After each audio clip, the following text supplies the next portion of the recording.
পৃথিবীর শ্রেষ্ঠ একটি আমল করলে অভাব দুশ্চিন্তা কিছুই থাকবে না।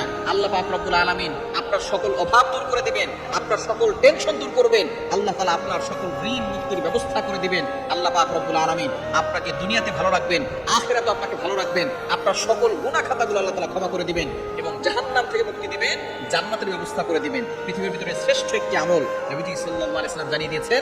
আল্লাহ পাক রব্বুল আলামিন পবিত্র কোরআনুল কারীমের ভিতরে নিজে বলে দিয়েছেন এমন চমৎকার একটি আমলের কথা, যে আমল করলে আল্লাহ পাক রব্বুল আলামিন আপনার অভাব দূর করবেন, আপনার টেনশন দূর করবেন, আপনার দুশ্চিন্তা দূর করবেন।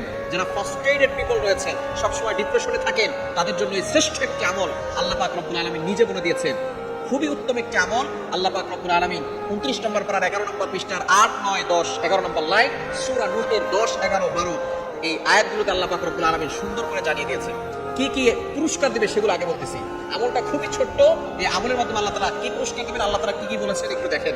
আল্লাহ তাআলা বলছেন 1 নম্বর পুরস্কার হচ্ছে ইন্নাহু কানা গফফারা। এই আমলের মাধ্যমে আল্লাহ পাক রব্বুল আলামিন তার গুনাহ খাতাগুলো ক্ষমা করে দিবেন। ইউরসিলিস সামাআ আলাইকুম মিদরারা। যদি বৃষ্টি না হয়, দুর্ভিক্ষ চলে আসে, কঠিন কষ্টের ভিতরে আপনি থাকেন, বৃষ্টি হচ্ছে না, আল্লাহ পাক রব্বুল আলামিন একটি মাত্র আমলের কারণে বৃষ্টির ব্যবস্থা করে দিবেন, দুর্ভিক্ষ দূর করে দিবেন। শুধু তাই নয়, ইউরসিলিস সামাআ আলাইকুম মিদরারা ওয়া ইউমদিদুকুম বিআমওয়ালিন ওয়া বানিন। সম্পদ নাই, আল্লাহ পাক রব্বুল আলামিন সম্পদের ব্যবস্থা করবেন। সন্তান হচ্ছে না, আল্লাহ সন্তানের ব্যবস্থা করবেন। শুধু তাই নয়, আল্লাহ পাক রব্বুল আলামিন জাহান্নাম থেকে মুক্তি দিবেন, জান্নাতের ব্যবস্থা করবেন। শুধু তাই নয়, নবী সাল্লাল্লাহু আলাইহি ওয়াসাল্লাম আরো বলছেন, যারা আমলটা করবে আল্লাহ পাক রব্বুল আলামিন তাদের অভাব দূর করবেন, তাদের টেনশন দূর করবেন, তাদের দুশ্চিন্তা দূর করবেন এবং আল্লাহ পাক রব্বুল আলামিন বিপদ আপদ থেকে হেফাজত করবেন। আমলটি হচ্ছে ইস্তেগফার। ইস্তেগফার আমল পারে না এমন কেউ নাই। আস্তাগফিরুল্লাহ, আস্তাগফিরুল্লাহ, এতটুকু তো আমরা সবাই পারি, তাই না? আস্তাগফিরুল্লাহ রাব্বি মিন কুল্লি যামবিন ওয়া আতুবু ইলাইহি লা হাওলা ওয়া লা কুওয়াতা ইল্লা বিল্লাহিল আলিয়্যিল আযীম। এটা হচ্ছে একটু বড়, তবে যদি ছোটটাকে পড়তে চান সেটাও পড়তে পারেন, তবে বড়টা পড়া বেশি ভালো। ইস্তেগফার, ইস্তেগফারের মতো শ্রেষ্ঠ আমল আর কিছুই নাই। আল্লাহ পাক রব্বুল আলামিন নিজেও বলে দিয়েছেন, নবী সাল্লাল্লাহু আলাইহি ওয়াসাল্লাম বলেছেন, মান লাজিমাল ইস্তিগফার জাআলাল্লাহু লাহু মিন কুল্লি যিকিন মাখরাজা।